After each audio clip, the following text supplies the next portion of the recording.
News while it is news. Your friendly Mobil gas and mobile oil dealer brings you latest news and a suggestion to help make your car last longer. The Mobil Gas News Service is on the air. Big 9-inch guns have been pounding the Japanese tom-tom beat of hate on Corregidor tonight, and the Army communique leaves little doubt that the enemy is making a final effort to subdue that gallant fortress of democracy. These guns are mounted on the heights of Bataan, overlooking the Rocky Isle, and the Army admits that in a dawn-to-dusk bombardment, some casualties and damage resulted. Tokyo reports in a propaganda radiogram dated Tuesday, which it now is in Tokyo, that Jap troops have completed mopping up the defenders of the island of Sumatra. 5 flights of Japanese bombers, according to Chongqing, have raided airdromes in China's Gyeongsai province, evidently hunting for the American planes that bombed Tokyo on Saturday. However, the news from the Orient is not all negative. Chinese armies have plodded doggedly over the scorched earth of the devastated oil fields in Burma to an important victory. Chongqing says they have retaken the key town of Yinanyang and freed several thousand British troops trapped there. Another Chinese column is counterattacking the Japs fiercely on the Setang front. On Burma sectors, a slow retreat by the United Nations is being maintained. From Australia comes reassuring news. General MacArthur and Australian Prime Minister Curtin have agreed Allied striking power must be concentrated for offensive action. This is interpreted as meaning just one thing: an Allied drive to take the initiative from Japan.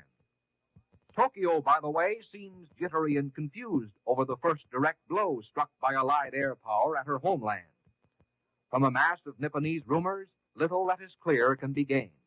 But diplomatic reports to Chile established that there was a sizable raid. Ample excuse for the Japs to be hopping around like the proverbial hen on the hot griddle. Japan charges that the invading planes flew off toward China. Washington has nothing to say. The answer for the time being is, could be. The Jap radio, in one spurt of bland reassurance, declared the damage done was negligible, and a little later told of a cabinet meeting to discuss damage and remedial measures. The propaganda spider tangled in its own web, so to speak, and well tangled, too. Japan has ordered a sensational shake-up in the important Military Affairs Bureau, sending Major General Sato to an unrevealed post at the front. His immediate subordinate steps into his shoes. The Tokyo press calls the move one toward reconstructing the military administration. But the post has nothing to do with strategy or military operations. Major General Sato is perhaps going to the front for a military lesson. The war in Europe and Africa centers about future possibilities, although by way of timely interest, Hitler's 53rd birthday was duly observed, insofar as the British RAF could beat a bad weather handicap. They managed a neat bombardment in the Cherbourg area. Centering the picture of future developments is the French fleet, built to fight Germans, but perhaps doomed to be taken over by them. Pierre Laval, newly installed head at Vichy, has announced he intends active collaboration with Germany, and Admiral Darlan, defense chief, will issue his first order of the day tomorrow. The atmosphere in France is one of suspense tonight.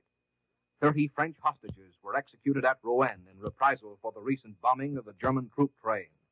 A fascist party leader narrowly escaped being bombed to death in Paris last night.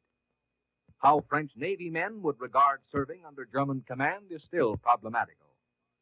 Meantime, Hitler spent his birthday on the Russian front in the midst of bad news. He received no presents by his own request.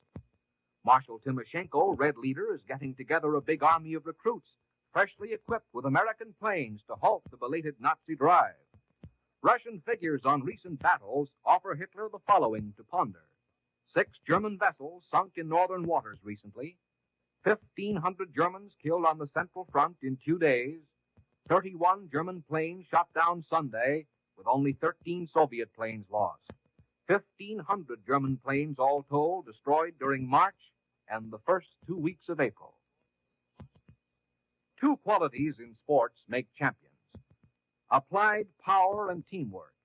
Between fielders on double plays, between runner and interference for touchdowns, between pivot man and forward for baskets. True in sports and true in your car's engine, too. for it's the perfect teamwork between Mobil Gas and Mobil Oil that has made them America's favorite gasoline and motor oil team. It's the great teamwork of these two products that gives you flying horsepower. To begin with, they're both fast. Mobil Gas starts fast and gives you fast acceleration when you want it. Mobil Oil flows fast, is designed to slide in between engine parts before wear can get started. And both of them have plenty of staying power, too. Mobil Gas is packed with power for long, thrifty mileage. Mobil Oil stands up under terrific punishment and keeps on lubricating, fighting friction and wear. That's why, for flying horsepower, it's best to get both Mobil Gas and Mobil Oil at your next sign of the Flying Red Horse. News from the nation's capital. Uncle Sam's coattails were whipping in the breeze today as he went after American industry again to keep it in line with the aims of victory. 3 plants of the Brewster Aeronautical Corporation on Long Island were taken over by the Navy because, according to the government, they weren't turning out enough dive bombers and fighter planes, and the administration was dissatisfied with their management. The Navy will relinquish control to private management again when Uncle Sam is satisfied the job is going to be done as the times demand. 2 of the nation's biggest steelmakers came under the eagle eye of the Justice Department at the same time. Suits were filed against the Jones & Laughlin and the Carnegie Illinois Steel Corporation on charges they were delivering low-rated orders, or orders with no rating at all, quote, to the delay of orders with high preference ratings. The companies deny the charges. Proper use of the nation's manpower is another sizable item in the war program, on which Chairman McNutt of the new War Manpower Commission outlined his policy today. He will try to get manpower spread around properly as needed under a volunteer system, but he hinted he will ask for drastic measures to line up the labor supply if the voluntary measures should fail. The commissioner lashed out at labor pirates who were robbing various plants of skilled workers without regard to the essential nature of the work they now have. He cited the example of an aircraft manufacturer hiring away workers from a firm making wings for his own planes, thus tripping over his own shoelaces. Looking toward the wage, tax, and profit situation, President Roosevelt will present his views in a special message to Congress within a week, then to the nation in a fireside chat. Meantime, no congressional action on pending labor regulation will be taken. It is probable that both messages will indicate the administration's plans for halting inflation, which Mr. Roosevelt has been pondering for some weeks. A freezing of all commodity prices, virtual elimination of installment buying, and the voluntary bond purchase plan are expected to emerge as concrete parts of the plans. Some control over wages and profits is also anticipated. It is said the President, on the advice of Congress, will not seek new taxes beyond the pending $7.5 billion revenue bill. There is no official revelation yet as to what information Army Chief of Staff General Marshall and Lend-Lease Coordinator Harry Hopkins brought back from overseas. They conferred with the President for more than 2 hours today. A beginning has been made towards financial security for servicemen with dependents. A bill introduced by Senator Johnson of Colorado and claiming the approval of the War Department would give a soldier's, Marine's, or sailor's wife $20 monthly with $10 for each child. Smaller benefits would be allowed for parents and other dependent relatives. To help meet the cost, deductions would be made from the pay of the 4 highest grades of enlisted men, but none would be taken from Army privates, first-class privates and corporals, or similar grades in other services. From the Navy comes word that its great flying ace, Lieutenant Edward H. O'Hare, may get the Congressional Medal of Honor tomorrow from the President. This for his heroism in shooting down 6 Jap planes in a single dogfight. O'Hare and his buddies knocked down 17 of 18 enemy planes. Blame has been placed by a naval inquiry on the Robbins Dry Dock and Repair Company of New York for gross carelessness and a lack of common sense as responsible for the burning of the French liner Normandy. Suit against the firm was recommended. Also, Father Coughlin's magazine, Social Justice, remains unmailable. The Postmaster General barred it tonight for utterances branded as seditious.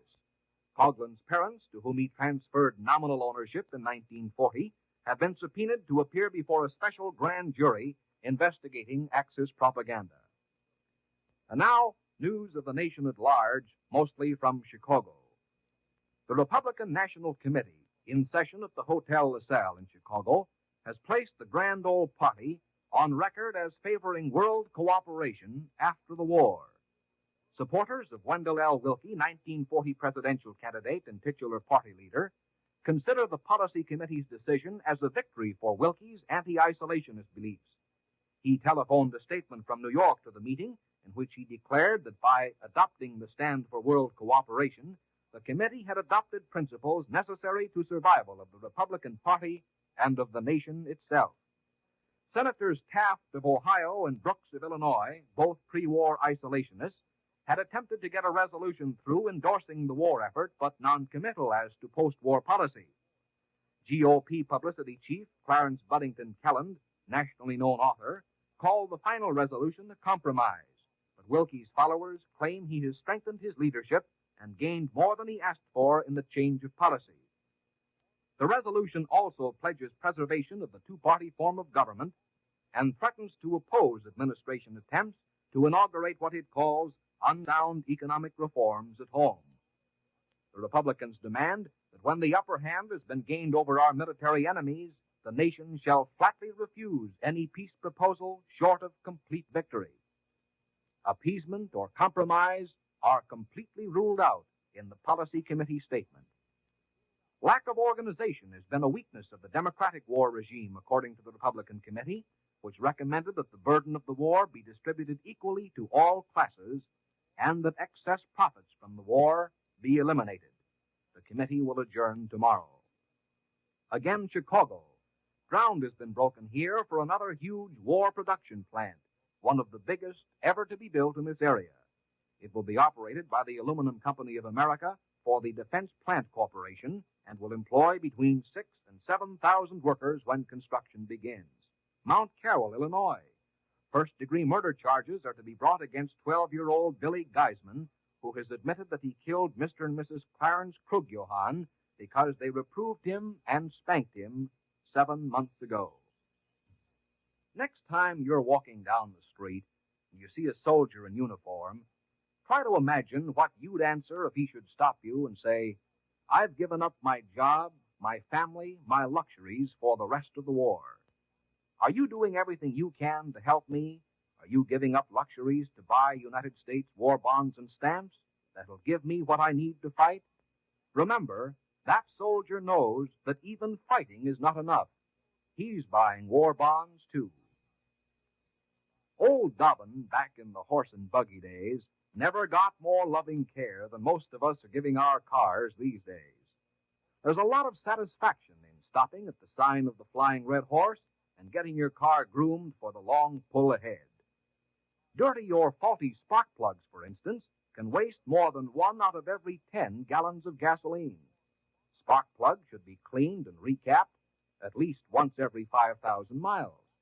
Better drive in this week and ask your friendly Mobil Gas or Mobil Oil dealer to inspect, clean, and regap your spark plugs or replace worn-out plugs.